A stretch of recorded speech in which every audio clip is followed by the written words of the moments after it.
کبھی آپ نے سوچا ہے ایمان کیا چیز ہے؟ صرف زبان سے لا الہ الا اللہ کہنا کافی ہے یا دل سے یقین بھی ضروری ہے؟ اگر ایمان اتنا اہم ہے تو قرآن نے اسے بار بار کیوں دہرایا؟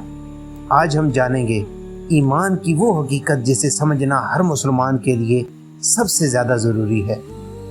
ایمان دراصل انسان اور اللہ کے درمیان وہ رشتہ ہے جو دل کے یقین، زبان کے اقرار اور عمل کی سچائی سے جڑتا ہے۔ اگر یہ تینوں جمع ہو جائیں تو انسان مومن بن جاتا ہے، لیکن اگر دل میں شک ہو یا زبان پر اقرار ہو مگر عمل جھوٹ تو ایمان کمزور ہو جاتا ہے۔ اللہ تعالیٰ قرآن کریم میں ارشاد فرماتے ہیں، سچے مومن وہ ہیں جن کے دل اللہ کا ذکر سن کر کانپ اٹھتے ہیں۔ یہ آیت ہمیں بتاتی ہے کہ ایمان صرف ایک عقیدہ نہیں بلکہ ایک زندہ احساس ہے جو دل میں حرکت پیدا کرتا ہے۔